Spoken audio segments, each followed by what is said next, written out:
सभी को जय हिंद दोस्तों, आप सभी का हार्दिक स्वागत है इंडिया स्ट्रॉन्ग रिएक्शंस पे। आशा करता हूँ कि आप सभी लोग बहुत अच्छे होंगे। तो आज हम आपके लिए एक बहुत ही बड़ी खबर लेकर आए जिसमें आप देखेंगे कि भारत के विदेश मंत्री जयशंकर साहब ने एक जबरदस्त बयान दिया जहाँ पे उन्होंने ये कहा है कि पाकिस्तान एक बहुत ही बुरा पड़ोसी है, जिसको लेकर पूरे इंटरनेशनल मीडिया में इसकी चर्चा हो रही है और पाकिस्तानियों ने विक्टिम कार्ड खेलना शुरू कर दिया। तो इसी मुद्दे पे आप देखेंगे पाकिस्तानी एनालिस्ट कमर चीमा को रोते हुए, जिनकी स्पेशल गेस्ट होंगी मशहूर पत्रकार आरजू काजमी, और ये दोनों मिलकर बात करेंगे हमारे प्यारे देश भारत के बारे में। तो ये वीडियो काफी इंपॉर्टेंट और इंटरेस्टिंग होगी, आपको बहुत कुछ जानने को मिलेगा और मजा आएगा। तो चलिए पहले ये वीडियो देखते हैं और अंत में इसके बारे में बात करेंगे। पर चैनल पर नए हैं तो चैनल को सब्सक्राइब कर दें। जय हिंद, जय भारत। पहले आपको नया साल मुबारक हो और तमाम देखने वालों को भी नया साल मुबारक हो। आपको भी मैडम, सबको नया साल मुबारक। अच्छा मैडम, ये बताएं, नए साल में आपको तोहफा दिया डॉक्टर जयशंकर ने। एक तरफ वो ढाका के अंदर पाकिस्तान के जो वो हैं स्पीकर साहब से हाथ मिलाते हैं, वापस दिल्ली आते हैं तो कहते हैं पाकिस्तान एक बुरा नेबर है, हमें अच्छा नेबर नहीं मिला, तो हम क्या करें, रोना धोना वही। कैसे देखती हैं आप इसको? ये इंडिया के बारे में जो बात है कि जी वो कहते हैं जी पाकिस्तान बुरा नेबर है, ये ऐसा नेबर है जो नहीं होना चाहिए था। What do you make of that madam? पाकिस्तानियों के बड़े दिल टूटे हैं इस पे। पाकिस्तानियों के पास दिल है क्या सर? लेकिन सर सबसे बड़ी बात तो ये कि पहले तो ये तारीफ बनती है कि डॉक्टर जयशंकर ने जाकर और जो हमारे स्पीकर साहब है उनके साथ हाथ मिलाया नेशनल असेंबली के, बहुत अच्छी बात है। जबकि आजकल के ज़माने में जब हॉकी और क्रिकेट टीम के लोग हाथ नहीं मिला रहे, ऐसे में अगर इंडियन फॉरेन मिनिस्टर आगे बढ़कर आया और उन्होंने हाथ मिलाया तो यकीनन इसको एक पॉजिटिव लाइट में देखना चाहिए और बहुत अच्छी बात है। और जो बात उन्होंने कही कि पाकिस्तान एक अच्छा नेबर नहीं है, तो सर ये तो अफगानिस्तान भी कहता है और ये तो ईरान भी कहता है, चाइना छोड़ के जितने पड़ोसी हैं यही कहते हैं। और कुछ अर्से पहले तक तो क्या कहते हैं, बांग्लादेश भी यही कहता था।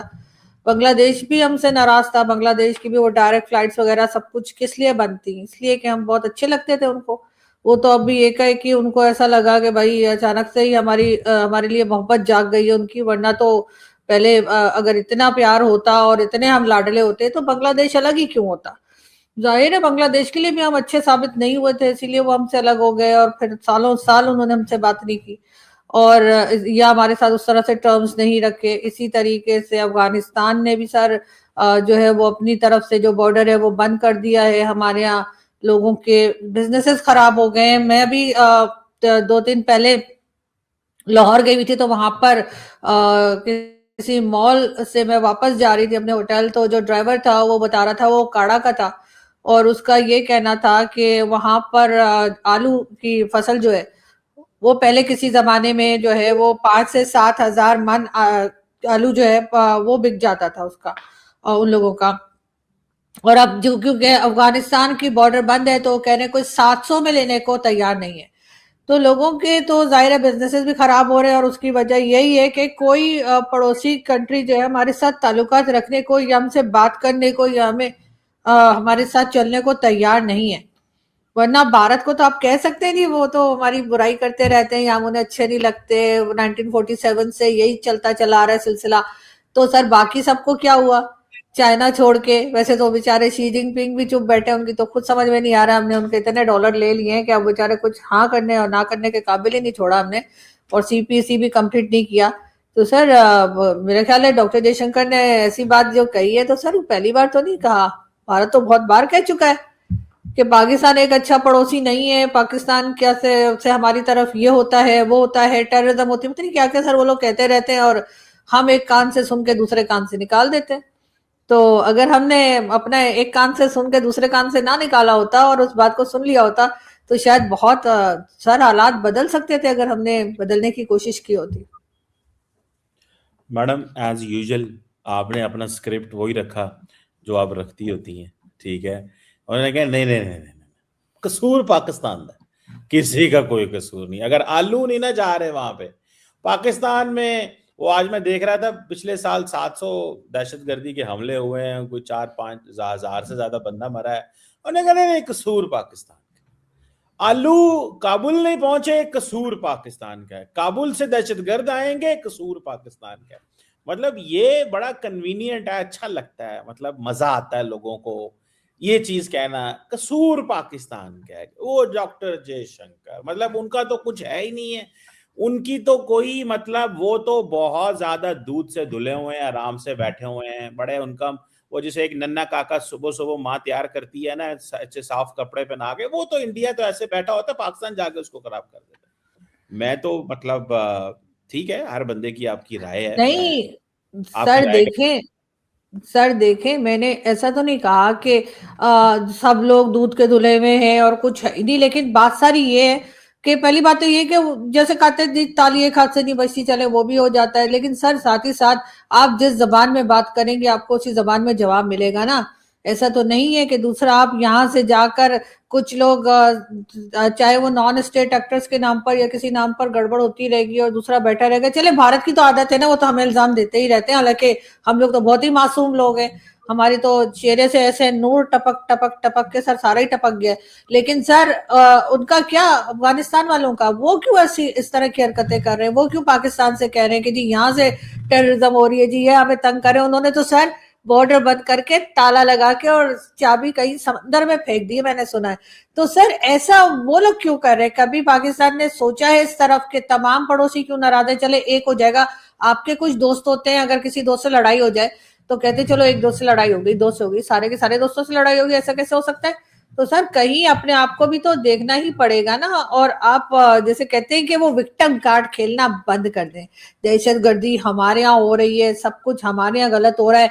तो सर जब सुसाइड बॉम्बर, शायद मैंने पहले भी कहा था, सुसाइड बॉम्बर जब कहीं जाके फटता है तो खुद भी तो मरता है, तो उसके बाद वो क्या कहेगा कि मैं विक्टिम कार्ड खेलेगा कि जी मैं कैसे मर गया, मैंने तो दूसरों के लिए ये सारा सारा काम किया था। तो सर यहाँ पर थोड़ा सा हमें देखना पड़ेगा, थोड़ा सा अपने आप को भी तो सर करना पड़ेगा ना, ऐसे थोड़ी है। बड़ी खूबसूरत बात की आपने। वाह, एक तो आपने कहा तालिबान ने चाबी समंदर में फेंक दी, उनको बेचारों को समंदर लगता नहीं है, जिसकी वजह वो से मुझे मुझे याद आ गया था वो बाद में, लेकिन कोई बात नहीं, मैंने एक मुहावरा बोला था, अब आप समंदर ढूंढने मत निकल जाइएगा वहां पे। तो वो मैंने कहा चले मैडम को मैं थोड़ा बताता चलूं कि तालिबान भी आज अच्छे हो गए हैं। आरजू काजमी साहबा कह रही हैं वो भी तुम आप लोगों से तंग हैं, पाकिस्तानियों कुछ करो। मतलब अगर इंडिया के बारे में इंडिया आउट कैंपेन बांग्लादेश में चली है, मालदीव्स में चली है, श्रीलंका में चली है, नेपाल का उनके साथ को 25,000 किस्म के मसले हैं, नोट के ऊपर वो डिफरेंट तस्वीर लगाते हैं, इंडियन कुछ कुछ कहते हैं। प्रॉब्लम सिर्फ पाकिस्तान के नेबर्स के साथ है, बाकी मुल्कों का किसी नेबर से कोई प्रॉब्लम नहीं है। तो मतलब सवाल सिर्फ इतना है। हाँ हमें अच्छा लगता है एंटी पाकिस्तान बैशिंग, मतलब बड़ी फैंसी है ना वो, मतलब एक मजा आता है जरा पाकिस्तान बैशिंग, जरा एक वो बिकती है। लेकिन मैडम सवाल ये नहीं है, सवाल तो ये है कि मतलब तालिबान अफगानिस्तान से क्या बुरा किया है पाकिस्तान ने? कोई बुरा नहीं हुआ मेरा नहीं ख्याल। पाकिस्तान हमें हमें अपने आलूओं की तो बड़ी फिक्र है कि वो जो ओकाड़ा से भाई बोल रहे हैं, उनको तो इस चीज की बड़ी फिक्र है कि वो नहीं पहुंच रहे, लेकिन उनको इस चीज का नहीं पता कि जो बिलियंस ऑफ डॉलर्स की स्मगलिंग होती थी और जिसमें हमारे लोग भी इन्वॉल्व थे, ये नहीं कि सिर्फ अफगानिस्तान के लोग इन्वॉल्व थे, जाहिर बात है इंटरनल भी यहाँ पे भी मसले हैं, तो होता ही है ना, दोनों साइड से चीजें चलती हैं। तो हमारी इकोनॉमी को जो नुकसान होता था, जिसमें lower enterprises and medium enterprises जो थी वो सख्त नुकसान में जा रही थी, बिकॉज के ये स्मगलिंग के जो चैनल्स खुले हुए थे। आज अगर वो चीजें नहीं हो रही तो मतलब इट्स फाइन। मतलब ईरान के साथ हमारे मसले खराब थे, तेल आ रहा था वहां स्मगलिंग का, वो बहुत हद तक कम हुआ है। बॉर्डर तकरीबन में पर कौन कर रहा था सर? जगह जगह तो चेक पोस्ट लगी हुई है, वहां पर फौजी बैठे हुए हैं, तो वो स्मगलिंग कौन कर रहा था? क्या लोग मुंह में भर के पेट्रोल लेकर और ऑयल लेकर आ रहे थे? जाहिर है वो टैंकर गुजर रहे थे, और वो टैंकर इनसे नहीं रोके जा रहे थे क्योंकि ये खुद इन्वॉल्व थे। बताएं नाम लेना, किसका नाम लूं मैं? जिसको जो करता है। मुझे क्या पता कौन करता है, मैं नाम तो नहीं जानती उनके। मैं एक बात कह रही हूँ कि जब तक अंदर से लोग इन्वॉल्व ना हो, सर वो टैंकर कैसे निकल के जा रहे हैं? अजीब बात कर रहे हो। यही तो सवाल है, बड़ा अहम सवाल आप कर रही हैं। मैं आपके साथ खड़ा हूं इस बात के ऊपर। आप तो सर नाम पूछना शुरू हो गया, मुझे क्या पता कि वो जो टैंकर चला रहा था उसका उसका उसका क्या है? यानी आपको मैं ये कह रही हूँ कि वो जो ऑयल की स्मगलिंग और जो स्मगलिंग आप बता रहे हैं, तो सर वो कोई ऑयल मुंह में भर के तो कोई नहीं लेके जा रहा ना। इनको इतने बड़े बड़े टैंकर नजर नहीं आ रहे? जगह जगह चेक पोस्ट लगा रखी है, फौजी खड़े हैं, पुलिस खड़ी है, कोई आप नहीं कह रोक रही है रहा, फौजी टैंकर चल रहे आप हैं और जा रहे हैं, और अब आप कह रहे हैं कि जी इनकी तो हालत खराब हो गई, अफगानिस्तान मैं वालों की कहता तो हूँ स्मगलिंग रुक आप गई। आप अगर ये कह रही हैं और कि भाई यहाँ से जो ड्रोन में ड्रग्स जा रही थी, 2 बार तो मैंने लास्ट ईयर में मैंने खुद देखिए रिपोर्ट किया है। और उसके बाद वो जो है वाघा बॉर्डर पे वो ड्रोन गिर गए, और मैं आपको दिखा भी सकती हूँ। अब मैं तो चले बेकार सी जर्नलिस्ट हूँ, बहुत नामी गिरामी जर्नलिस्ट हैं, उन्होंने मैडम रिपोर्ट की। आज आप तो खुद ही सर मानती हैं, मैं नहीं आपको तो बेकार सर, कहता हाँ तो सर आप मुझे बताइए कि वो जो ड्रग्स जा रही थी, जो वाघा बॉर्डर से थोड़ा मैं पहले जब वो ड्रोन जो था वो गिर गया, कौन जिम्मेदार है? उसके लिए मैडम आप मैं कह नहीं देंगे आपको पता नहीं बेकार कौन ले कहता, जा रहा आप था, बहुत अच्छी अपने ही जर्नलिस्ट हैं। लोग थे। दोस्तों आशा करता हूँ कि वीडियो को आपने अंत तक देखा होगा और जिस तरीके से कमर चीमा ने विक्टिम कार्ड खेलना शुरू किया और आरजू काजमी ने चीमा के सवालों का जवाब दिया और बुरी तरह से पाकिस्तान को एक्सपोज किया, वो देख के आपको काफी मजा आया होगा। वीडियो अगर आपको अच्छी लगी है तो इसे लाइक और शेयर जरूर करें और अपने विचार हमें कमेंट सेक्शन में लिखकर जरूर बताएं। एक बार फिर चैनल पर नए हैं तो चैनल को सब्सक्राइब कर दे। तो चलिए फिर मिलेंगे ऐसी किसी इंटरेस्टिंग और इंपॉर्टेंट वीडियो में, तब तक अपना ध्यान रखिए। जय हिंद, जय भारत।